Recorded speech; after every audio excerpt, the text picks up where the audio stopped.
Actor, noun, someone who does precision guesswork based on unreliable data provided by those of questionable knowledge. See also wizard or magician. You might think you don't have the moxie to become an actor. However, everyone is equipped with the tools to create a character on stage. Additionally, these skills can help you in job interviews, social occasions, and in a public arena. Although I'm 17 years old, I have been studying the craft of acting since I was 5. I have attended the State Theater Conference along with many workshops and leading actor coaches across the state to become an actor. A person needs only to tap into their body, voice, and imagination. A person can become how to use the voice for a variety of purposes and how to use the imagination to bring life to the written word. First, let's talk about the first step a person can take in being an actor. An actor can use a variety of exercises to learn how to use their body in creating a character for the stage.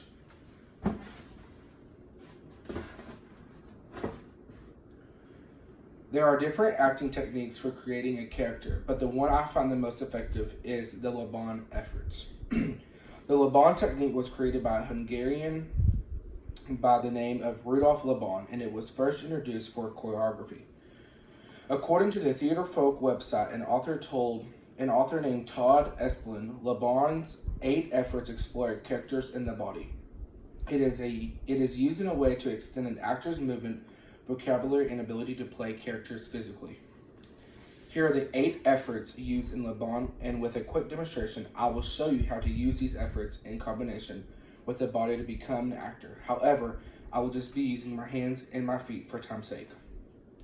To ring is to wrist one's body part. This shows a variety of character traits such as nervousness. To press is to use forceful and deliberate movement. This would show a character trait for strength. To flick is to make a short, quick movement like a character who is happy and light. To dab is also a light movement but is a softer than a flick, a character who might dab as a mother caring for her children. To glide is a sustained, smooth movement. The types of character who glides is confident and self-assured. To float is similar to gliding but less deliberate. It is more weightless movement to indicate more the fantasy type of character. To punch is to direct, sudden, and strong. A character who uses punching shows violence and dominance. The last effort is to slash. A slashing movement is a sudden strong. Using the slash creates a strong, dominant character.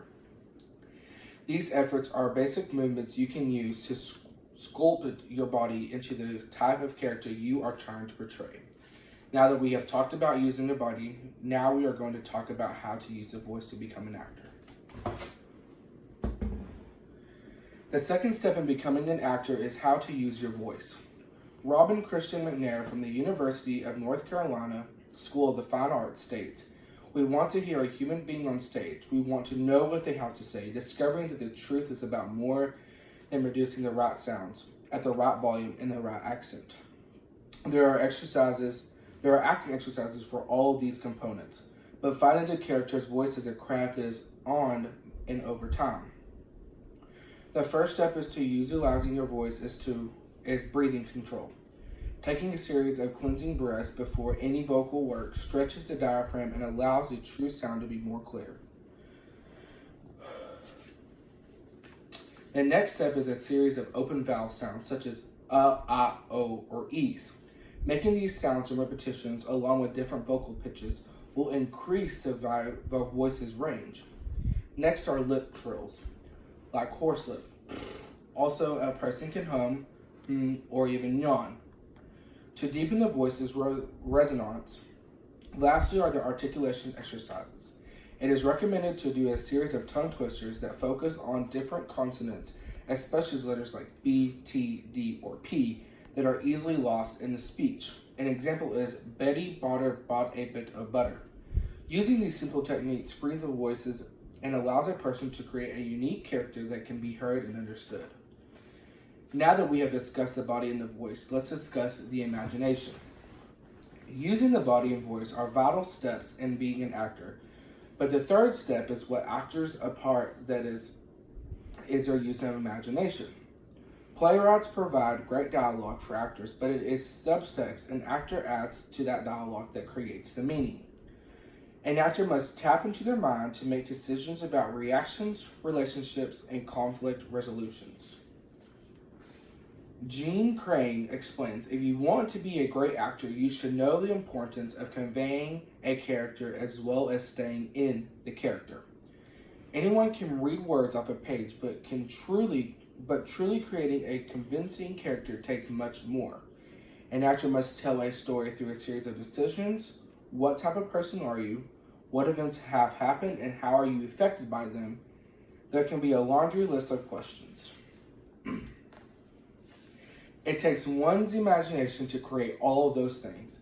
Is my character married? How old is my character? What is their favorite breakfast? What is their education? And the list goes on. A good way to create the character is to come up with a character profile. This can help the actor know more about the character about how they are playing and how to react based on the profile they created. The imagination step to becoming an actor is the hardest step because the responsibilities are endless. But knowing that your mind can take you anywhere can be truly freeing experience. To recap how to become an actor, a person needs to only tap into their body, voice, and imagination. A person can become an actor by learning how to effectively use their body to create a character, how to use their voice of a variety of purposes, and how to use the imagination to bring life to the written word. Leonardo DiCaprio said it best in describing acting, "Don't think for any moment that I'm really like any characters I played. I'm not. That's why it's called acting."